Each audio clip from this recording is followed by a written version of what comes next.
My name is Gretchen Mallory. I'm 38 years old, and the night my life changed, I was lying completely still in the dark, listening to my husband whisper into his phone on the other side of a bathroom door, telling someone that I had no idea what he was doing to us. And he was right.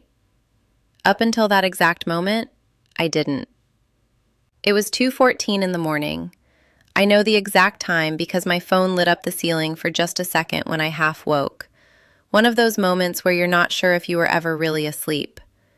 The bathroom door at the end of the hall had a thin strip of white light running along the floor. Derek had come to bed at 11. I'd registered that the way you register weather after you've lived somewhere long enough. Automatically, without really thinking about it. I wasn't awake for any dramatic reason. The house had shifted the way old houses do in Ohio winters. A creak from the addition off the back, and my body just surfaced for a moment. And then I heard it. His voice, coming through the not quite closed door. Low, measured, distinctly not sleep. The words came in pieces. She doesn't even check. And then, I'm going to clear out the rest of it by the 15th. She doesn't know I'm emptying the accounts. I did not move. I did not change my breathing. I did not reach for my phone. I lay there in the dark, and I felt something happen inside my chest. Not breaking, not collapsing, more like a lock turning over. Something settling into place that had been slightly off-kilter for a long time, finally clicking into the position it had always been heading toward. He came back to bed 40 minutes later. I kept my eyes closed. He fell asleep with the ease of someone who believes they are completely safe. And I lay there for another hour, organizing everything I knew into 2 columns. The way my mother taught me without ever teaching me, just by doing it herself at a kitchen table in Findlay, Ohio, when I was 11 years old and our family was about to lose everything. What is certain? What is unknown? I had a lot more in the first column than Derek thought I did. That's what I want to tell you about. But I need to take you back first, because none of what I did that morning, none of what I was able to do, makes any sense unless you understand where I came from and what I learned to carry without anyone ever noticing I was carrying it. If you're already leaning forward, if something about that first 30 seconds landed somewhere specific in you, go ahead and hit like, subscribe, so you're here when the rest of this comes out. And share this with someone who needs to hear it. And drop in the comments where you're watching from and what time it is there. I always wonder about that. I always picture the specific room someone is sitting in when they hear a story like this. Now let me take you back to the beginning. I grew up in Findlay, Ohio, which is the kind of city that looks exactly like what it is. A mid-sized Midwest town with good people and real winters, and the particular kind of financial anxiety that nobody ever names directly, but everyone feels constantly. My dad worked as a plant manager at a refinery. My mom kept the books for our church on a volunteer basis for 22 years. Money in our house was not a topic. It was a weather system. You could feel it in the air, in the silences between my parents after dinner, in the way my mother's pen moved differently across paper depending on what the paper said. I was the middle child. My older brother Brian was the one my father talked about at the plant. My younger sister Renee was the one my mother worried about out loud. I was the one who watched. I was the one who sat at the kitchen table with my homework and listened to everything being said in the rooms around me, and filed it away without knowing that's what I was doing. When I was 11, my dad came home on a Tuesday and told us we were losing the house. His brother had needed a cosigner on a loan. My dad had said yes without telling my mother. The loan had defaulted. The number was large enough that I could see it change my mother's face when she heard it. And then she did something I have never forgotten. She went completely still. She picked up a pen and she said very quietly, "Tell me every number." She did not cry. She did not leave the room. She sat there for 3 hours with my father across the table from her, and she wrote down every number, and she figured out a way through. We kept the house. My dad never co-signed anything again without her knowing. And I never forgot what it looked like to refuse to flinch when the number was bad. I carried that with me to Ohio State, where I got a partial academic scholarship and covered the rest working weekends at a hotel front desk, the overnight shift on Saturdays, which paid slightly more and which I preferred because the lobby was quiet and I could study between check-ins. I chose accounting and business law on purpose. I wanted to understand money at its most technical level. I wanted to know how numbers worked the way my mother knew how they worked, so that no one could ever use them against me without me seeing it first. I graduated with honors. My parents drove up for the ceremony. My dad took a photograph of me in my cap and gown outside the stadium, and he had tears in his eyes, which he covered immediately by asking if I was hungry. I was the first person in my immediate family to finish a 4-year degree. We had lunch at an Applebee's near campus. Brian called during dessert and talked to my dad for 10 minutes about a used truck he was thinking about buying. Nobody passed the phone to me. I'm not telling you that to ask for sympathy. I'm telling you because that moment, sitting in that booth, in my graduation dress, listening to my dad talk to Brian about a truck, that's the moment I understood something clearly for the first time. Some people are invisible not because they are actually invisible, but because the people around them have decided that looking requires an effort they aren't willing to make.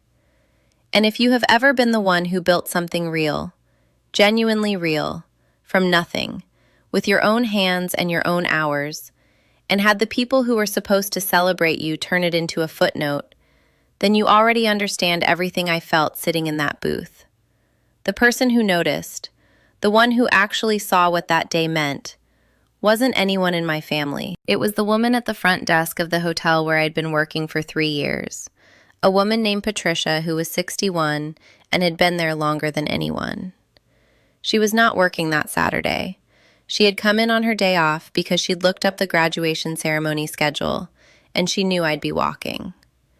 She left an envelope at the front desk for me. Inside was a card and a check for $50, and a note that said in her handwriting, "You did something hard. Make sure you let yourself know that." I have that card in a box in my apartment right now. That's the kind of person I've been surrounded by. Not always in the obvious places, not always the people you'd expect, but there. The right people have always been there. I just had to learn to let them be, instead of spending all my energy on the ones who weren't. That's what I thought I'd figured out. That's the story I was telling myself when I met Derek. I want to sit with that for a second, because the truth is, and this is the part that has taken me the longest to say without my voice changing when I say it, I thought I'd done everything right. I thought I had chosen correctly. I thought I knew what I was looking at. The most frightening thing is not that someone can deceive you.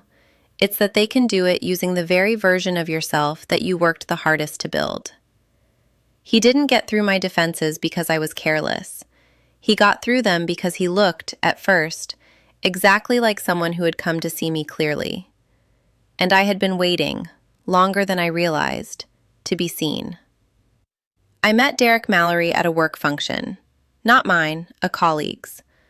One of those events where you know maybe 4 people in a room of 60, and you spend the first 40 minutes finding reasons to check your phone. He was standing near the food, not eating, just standing there with a glass of water, like someone who didn't need the social prop of a drink to feel comfortable in a room.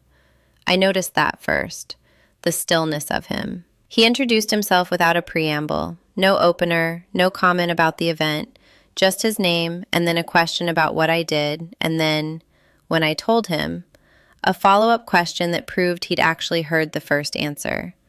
That sounds like a low bar. I know it sounds like a low bar. But you spend enough time in rooms where people ask what you do, and then wait for their turn to talk, and someone who actually listens feels like something rare. We talked for 2 hours. I missed the speech that the event was organized around. I didn't notice until it was already over. He was direct. He was funny in a dry way that didn't announce itself. He seemed to know who he was.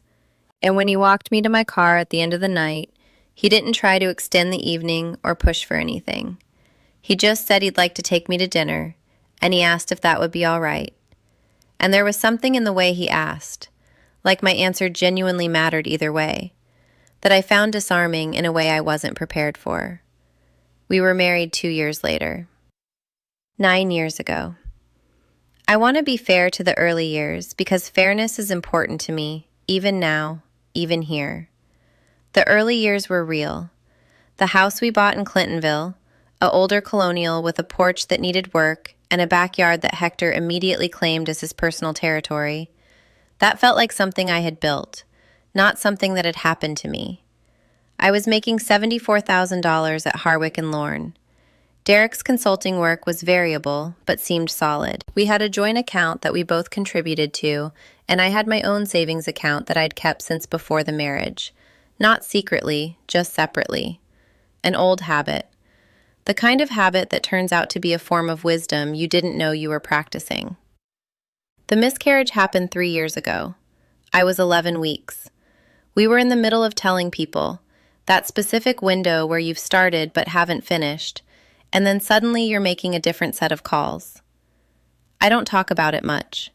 I'm not going to talk about it much here. What I will say is that in the weeks after, I needed Derek to be present in a way that was not about solving anything, just present. And he tried, genuinely, for maybe 10 days.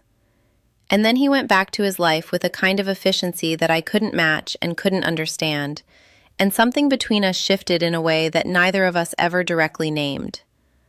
I think about that shift now. I think about how much easier it would have been to name it then, to sit down and say, this changed me, and I don't know if we're going the same direction anymore. Instead, we stayed inside the shape of the marriage, while the marriage quietly changed shape around us. That happens. I think it happens more than anyone admits. What I didn't know was that Derek had already decided on a direction, and he'd been moving in it, methodically and invisibly, for over a year before that night in February, when he sat on the edge of our guest bathroom tub and told someone named Sasha, that his wife had no idea he was emptying their accounts. Here's what I found the morning after, the morning I made the legal pad. The joint checking account, $1,240. 6 weeks earlier, it had held $18,700. The joint savings, $3,100. 6 weeks earlier, just over $31,000. The renovation account, the one we'd opened 4 years ago for the addition off the back, $0. It had been at $0 for 11 days. I took screenshots of all of it. I emailed them to my work account, the one Derek had never had access to, the one I'd had since before we met. Then I sat at the kitchen table with my coffee and looked at the numbers I'd written on the legal pad. And I thought about my mother's face when my father told her the number, how she went still, how she picked up the pen. I called Renee at 8:07 in the morning. She was in her driveway in scrubs, just back from a shift, and she sat on the hood of her car and she listened to every single word without interrupting once, which, if you know Renee, is an act of extraordinary love. When I finished, there were 4 seconds of silence. I have Ellen Marsh's number in my phone, she said. I've had it in my phone for 14 months, Gretch. I am texting it to you right now. Ellen Marsh had handled Renee's divorce 6 years ago. Renee described her as calm, brilliant, and, in a courtroom, completely devastating. I called Ellen at 8:30. By noon, I was sitting across from her in her office on High Street with a printed copy of the account screenshots and the legal pad and 9 years of financial history organized in a manila folder, because that is what I do. I organize information, I prepare for meetings, and I do not walk into a room without knowing what I'm carrying. And here's the thing I want you to sit with for a second, because this is the moment I keep coming back to when I try to explain what the last 2 years have actually felt like. I had spent 9 years building a life with someone. I had shared a bed, a dog, a bank account, a miscarriage, 1,000 ordinary Tuesday evenings. And in that Ellen Marsh's office, looking at the documents spread across her desk, I understood for the first time that the entire architecture of my trust had been used as a tool. He wasn't just taking money, he was taking it specifically because he had calculated, correctly up until that moment, that I trusted him enough not to look. He had used my belief in him as the mechanism of the theft. Have you ever been in that room? The one where you realize that someone studied you, specifically you, the particular shape of your loyalty and your openness, and then used what they found to get around you? Because that's a different thing from ordinary betrayal. That's something that makes you question not just the person, but the part of yourself that let them in. Drop that in the comments. I mean it. I read every single one, and I want to know if you've ever had to sit with that specific feeling, where the thing that was used against you was the best version of yourself. Ellen told me several things that afternoon that I wrote down verbatim. Ohio is an equitable distribution state. Marital assets are divided fairly, not necessarily 50-50, but with the court's assessment of what is equitable given the full circumstances. The deliberate transfer and concealment of marital funds is not just relevant to that distribution. It is potentially fraudulent dissipation of marital assets. Courts look at it very unfavorably. She said that phrase, very unfavorably, in the same tone of voice she'd used to offer me coffee, which told me it was something she had seen courts respond to with considerably more force than the phrase suggested. She told me I needed to document everything, freeze what I could, and file first. I drove home that afternoon and made dinner. Derek came in at 6:30, set his bag by the door, and sat down at the table and talked about a potential listing in Dublin for 40 minutes. I asked the right questions. I laughed at the right moments. When he checked his phone twice during dinner, I noticed and I said nothing. His wedding ring was on his finger. I looked at it exactly once. That night I sat in the bathroom, my own, the one off the master, with the door locked and the fan running, and I found the paper statement that had arrived in the mail 3 days earlier, addressed to Derek alone. A bank I didn't recognize, an account number I had never seen. I photographed both sides of it and emailed it to myself. Then I did what I do at work when I'm building a risk assessment on a property no one has looked at closely in years. I started pulling threads. The account was registered to an address I didn't recognize. I searched it, and I found a name, Sasha Dunn. A lease, public record, in the Short North neighborhood of Columbus. 31 years old, pharmaceutical sales representative. I sat with that for a long time.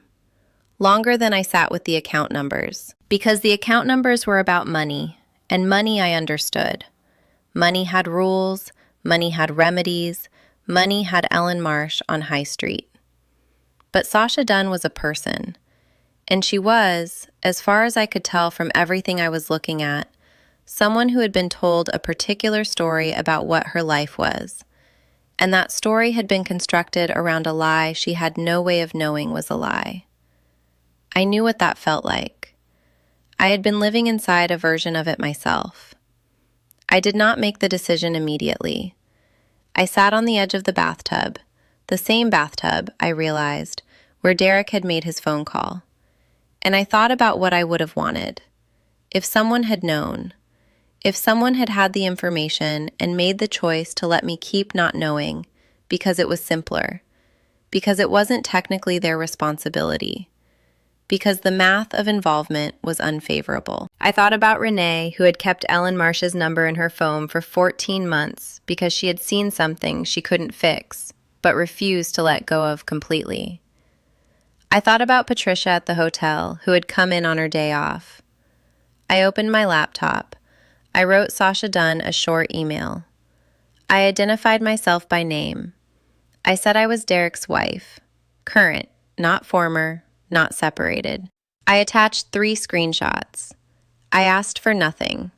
I said only, I thought you had the right to know what is actually happening. Then I closed the laptop, got into bed, and lay in the dark, in the same room where I had lain still and pretended to be asleep. And I felt something I didn't have a name for yet. Not victory, not relief, something quieter. Something that felt, underneath everything, like the beginning of being exactly who I had always been trying to become. I didn't hear back from Sasha that night. I didn't expect to. I had sent a short email to a stranger telling her that the man she was in a relationship with was still fully, legally, actively married to me, and that he had been systematically draining our joint accounts, presumably to fund the next chapter of a life he had been building without my knowledge. I had attached documentation. I had asked for nothing. If I were Sasha, I would have stared at that email for a long time before I did anything with it either. I went to work the next morning. I reviewed 2 acquisition budgets and flagged a discrepancy in a contractor estimate that nobody else had caught. I ate lunch at my desk. I responded to 14 emails. I did my job with the same precision I always bring to it, because the work does not care what is happening in the rest of your life. And honestly, that morning, I was grateful for that. At 4:47 p.m., a reply came from Sasha Dunn's email address. It was 4 sentences. The first 3 were questions, the kind that tell you someone is trying to find the exit in a room that has no exits. The 4th sentence was, I have voicemails. I read it twice. Then I forwarded it to Ellen Marsh with a single line. You'll want to see this. Ellen called me within the hour. She told me what she needed from Sasha, what would be useful, what Sasha's level of participation would and would not require of her legally. I wrote it all down. Then Ellen said something that I have thought about many times since. The thing about people who believe they are managing a situation is that they talk. They explain themselves to the people they think are on their side. They create records they don't intend to create. I understood then that Derek had been very thorough in his explanations to Sasha. He had told her on multiple occasions and in considerable detail that I knew nothing, that the accounts were essentially already his, that the divorce was basically administrative at this point. He had said these things out loud, on the phone, and Sasha had a phone, and phones keep records of what people say to them. Derek did not know any of this. He came home that evening and opened a beer and watched television on the couch with Hector across his lap. And I sat in the armchair across the room and read a book I cannot tell you a single thing about because I was not reading it. Ellen filed the motion to freeze all joint marital accounts in Franklin County the following morning. I did not tell Derek. I rerouted my direct deposit to my private account before noon. And then I drove to work and I reviewed a risk assessment and I ate lunch at my desk and I waited. I didn't have to wait long. He found out on a Thursday when a transfer he attempted failed. I was in the middle of a meeting when my phone lit up on the table in front of me with his name. I let it go to voicemail. He called 3 more times over the next 2 hours. The 4th voicemail I listened to, standing in the parking garage by my car, and it began calmly and did not end calmly. And I listened to it once all the way through, saved it, and forwarded it to Ellen. On the 5th call, I picked up. I know about the accounts, Derek. There was a silence. Long enough that I could hear the ambient sound of wherever he was. A parking lot from the echo. Wind. A car passing. Gretchen, I also know about the account you opened on Chatham Road. I know about Sasha, and I know about the credit card debt. I paused. Ellen Marsh filed the motion yesterday. You should retain someone. Another silence. And then he said something I wasn't expecting. Not anger, not a denial. He said, you were asleep, and I understood immediately. It wasn't an accusation. It was arithmetic. He was back at that bathroom door in his head, running the numbers on what had actually happened that night, arriving at a total that didn't match the one he'd been operating on. Everything he had done since that night, every move he'd made, had been calculated on the assumption that I was asleep, and the calculation was wrong, had been wrong from the beginning. I was pretending, I said. My voice was level. There was nothing unkind in it. It was just accurate. He didn't say anything after that. I ended the call and sat in the parking garage for a while, not because I was overwhelmed, but because I wanted to let the moment be what it was before I moved through it into the next thing. Now I need to tell you about the confrontation. Not the phone call. That wasn't the confrontation. That was just the opening. The real confrontation happened 8 days later, in Ellen Marsh's conference room on High Street, with Derek and his attorney present, and a mediator named Gerald who had the specific energy of a man who had seen every version of this particular situation and had stopped being surprised by any of them. The night before, I sat at the kitchen table. Derek had moved to a hotel by then, which was its own specific silence, the absence of his sounds in the house at night, and I went through the folder one more time. Everything organized, everything tabbed, everything in order. Renee had called at 9 and talked to me for an hour about nothing important, which was exactly what I needed. She told me a story about one of her patients, a 6-year-old who had told her very seriously that butterflies were just moths who had fixed their lives. We laughed about that for longer than it warranted. Before she hung up, she said, "You already know everything you need to know going in there tomorrow. Trust what you know." I drove into Columbus the next morning on 315, past the stretch of highway where you can see the skyline appear from behind the tree line, which always does something to me. That specific moment when the city resolves from abstraction into something real and close. I had driven that stretch of road for 12 years. I thought about the first time, coming in for my Ohio State orientation, 19 years old, with a duffel bag and a folder of scholarship paperwork, and the particular terror of someone who has never been anywhere and is trying not to show it. I thought, that woman made it. Whatever happens today, she already made it. The conference room had a long table and windows facing south, and Gerald the mediator with a yellow legal pad that he kept aligned precisely with the edge of the table. Derek was already there when I arrived. He was wearing the charcoal blazer he wore to important things. His wedding ring was still on his finger, which I noted with no particular feeling. His attorney was a man named Carver, mid-50s, efficient, the kind of lawyer who communicates primarily through the controlled pace of his movements, as if urgency itself is something only amateurs display. He arranged his papers without looking up when I sat down. I arranged mine the same way. The unexpected element was Gerald. Before anyone had said anything substantial, Gerald set down his pen and said, very calmly, that he wanted to establish something at the outset. He said he had reviewed the preliminary documentation submitted by both parties, and he wanted to note for the record that the account activity presented by the petitioner represented, in his assessment, a pattern that the court would likely characterize as deliberate and material. He said this in the same tone you'd use to comment on the weather. Carver's pen stopped moving. Derek looked at the table. The terms of the conversation had changed before it properly started. Derek's performance, when it came, was genuine in its way. I want to be honest about that. He did not bully. He did not rage. He talked about the distance that had grown between us, about the miscarriage and how it had changed things, about feeling like we had been living parallel lives for years. And some of what he said was true. The distance was real. The parallel lives were real.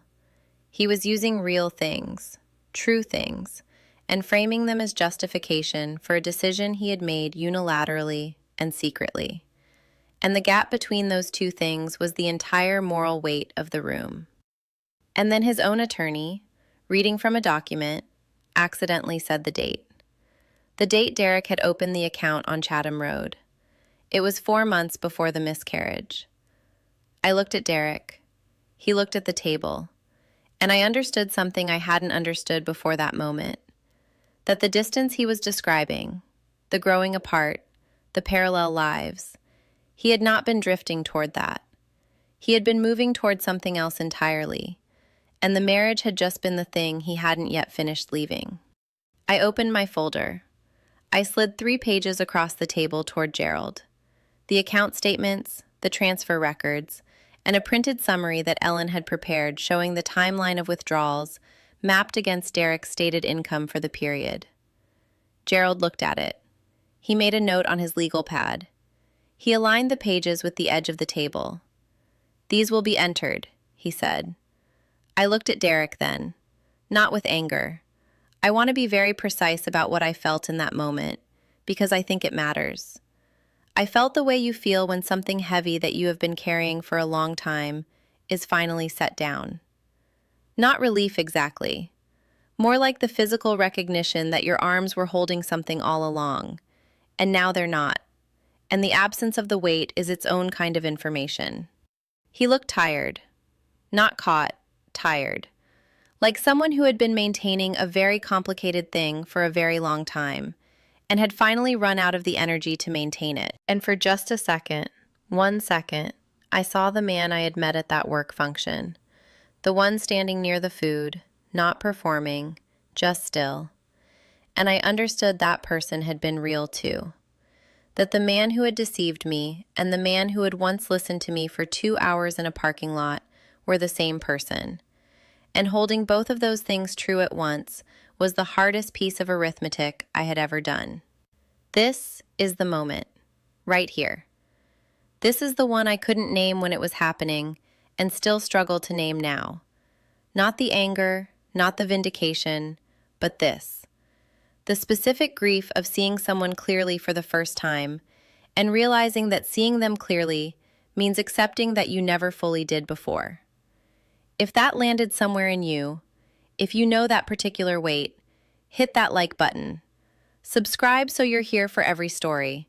It's a small thing, but when you're in the middle of something that big and that quiet, small things are the ones that hold you. I picked up my folder. I stood up. I looked at Derek one more time. I hope you figure out what you actually want, I said. I mean that. And then I walked out. I sat in my car in the parking garage on High Street for 22 minutes. I didn't cry. I ate a granola bar I found in my bag. I watched a pigeon navigate a very complicated situation involving a discarded pretzel on the concrete floor 2 spaces over. And I thought about how it was doing its best with the information it had. And I felt a completely unreasonable amount of tenderness toward it. Then I drove home to Hector, who greeted me at the door as if I had been gone for 11 years, and my return was the single greatest event in recorded history. I sat on the kitchen floor and let him climb on me, and I thought, the right people. The right people have always been there. The divorce took 7 months. I'm not going to walk you through every procedural step because honestly, most of it was paperwork and waiting. And the paperwork and waiting were handled by Ellen Marsh, with a calm efficiency that I found deeply comforting. What I will tell you is that the fraudulent dissipation claim held. The court looked at the timeline, the account openings, the transfer amounts, the dates mapped against Derek's stated reasons, and it looked at it, in Ellen's words, very unfavorably. The equitable distribution ruling accounted for the concealment. I recovered a substantial portion of what had been moved. Not every dollar, but enough that the final number felt like something close to honest, which was all I had asked for. Derek did not get the settlement he had planned. The condo near Sasha's apartment, the one he had been building toward, the one the transferred funds were intended to anchor, did not happen. Not on that timeline, not in that way. I know this not because I was tracking him, but because Renee's friend Deborah lives 3 streets over from that neighborhood, and people talk, and small cities are small, regardless of how large they technically are. Sasha's voicemails were not presented in court. They didn't need to be. Ellen knew she had them. Carver knew Ellen knew. Derek knew Carver knew. That knowledge sat in every room of those proceedings, like a fourth person who never had to speak. I heard, through the person who still calls, Renee, always Renee, in her car, in her driveway, in the parking lot of the pediatric clinic, that Derek had told people in his professional circle that the divorce was mutual, that they had grown apart, that it was amicable. He told that story for about 6 weeks before the court records became accessible, which in Franklin County they eventually do. And then the story became harder to maintain. Not impossible. Derek is good at maintenance, but harder. I did not correct the narrative publicly. I did not post anything. I did not call anyone. I made no campaign against him because I did not need to. The documents existed, the ruling existed, and people who needed to understand what had happened had access to the same public record that anyone else did. The truth, when it is documented carefully, does not require an advocate. It just requires time. What I was not prepared for was who came back. About 5 weeks after the proceedings concluded, I got a call from my brother Brian. Not a text, a call, which from Brian is the equivalent of a formal letter. He asked if we could get lunch. I said yes, because I am still, apparently, someone who says yes to lunch even when I'm not sure I want to go to it. We met at a diner in Worthington. Brian is 41 and looks like my dad in the specific way that middle-aged men start to look like their fathers. Not in any single feature, but in the posture, the way he holds a coffee cup, the particular hesitation before he says something that costs him something. He said, "I should have called sooner." Not, "I'm sorry for what Derek did." Not, "I can't believe he did that." Just, "I should have called sooner." Which was its own kind of confession, because what it meant was that he had known something was wrong and had chosen the easier version of not knowing, and he was acknowledging that without quite being able to say it directly. I appreciated the honesty of the indirection. I understood it. I had grown up in the same house he had. The house where things were felt and not named, where the pen moved across the paper without anyone explaining why. "Yeah," I said, "you should have." And then I poured us both more coffee from the carafe they leave on the table at diners like that. And we talked for 2 hours. And it wasn't fixed. Nothing is fixed in 2 hours over diner coffee. But it was begun. And beginning was enough for now. My mother called the week after that. She had known, because Renee had told her when it was over, and my mother's response upon hearing the full story had apparently been to be very quiet for a long moment and then say, "She handled it correctly," which from my mother is the warmest thing she knows how to say. On the phone, she asked if I was financially stable. I said yes. She asked if the dog was okay. I said Hector was thriving. She said good, in a way that meant more than the word. And then she asked if I would come to Findlay for a weekend, and I said yes, and I meant it. The people who didn't come back, there were a few. People from the social circle Derek and I had shared. Couples who had made their calculation and filed me under complicated. I accepted their absence without bitterness, which surprised me. I thought I would feel it more than I did. What I actually felt was a kind of clarity. The shape of my life had been simplified, and simplification, even when it arrives through loss, has its own relief. I want to tell you about the letter. About a month after the proceedings ended, I sat down at the table in my new apartment, mine alone, in the short north, 2 blocks from where I take my Saturday morning runs, and I wrote something I had been composing in my head for a long time. It wasn't a letter to Derek. It wasn't to anyone who had wronged me.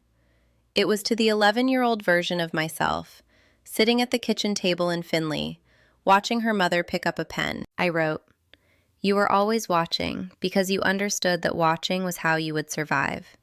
You were right. But I want you to know that survival was never the ceiling. You got further than that. You got to a place where the numbers make sense and the people around you are there because they choose to be. And the life you're living is one that you can account for completely. Every line, every column, every figure. You built something honest. That's the thing that matters." Renee was sitting across from me when I read it out loud. I hadn't planned to read it out loud. It just happened. When I finished, she was quiet for a moment, and then she said, "Mama would say you handled it correctly." And I laughed. The real kind. The kind that comes from somewhere below the rib cage. And Renee laughed too. And Hector lifted his head from the couch cushion to look at us with the expression he always has when humans make noise he doesn't understand, but isn't alarmed by. That was the moment. Not the conference room, not the phone call in the parking garage, not the ruling. That was the moment I felt it settle, fully, finally, all the way down. Here is what I believe now, on the other side of all of it. I believe that the people who underestimate you are not your problem to correct. They will correct themselves eventually, or they won't, and either way, it is not your work to do. Your work is to know what you know, document what you have, and refuse to perform helplessness for people who are counting on that performance. I believe that trust is not naivety. I trusted Derek, and Derek used that trust, and I still do not think the trust itself was the mistake. The mistake, if there was one, and I'm not even certain there was staying inside the story he was telling me after the story had already started to feel wrong.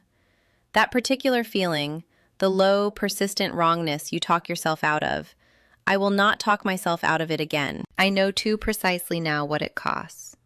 And I know, that the right people are always there. Not always the expected ones. Not always in the expected forms. Sometimes it's your sister sitting on the hood of her car in scrubs with a phone number she's been keeping for 14 months. Sometimes it's a woman named Patricia who comes in on her day off. Sometimes it's a mediator named Gerald who says the word material in a tone of voice that changes the entire temperature of a room. You just have to be paying attention. I am very good at paying attention. The morning after I moved into the apartment, I woke up early, 5-something, still dark, Ohio winter pressing against the windows, and I made coffee and sat at the table and opened my laptop and looked at the accounts. All mine. Every number. 2 columns, what is certain and what is unknown. The certain column was long. The unknown column had things in it still. It always will. But they were the right kind of unknowns. The kind that belonged to a future, not the kind that belonged to a secret someone is keeping from you in a bathroom at 2:14 in the morning. Hector was asleep on the floor next to my chair. Outside, the city was doing its early morning thing.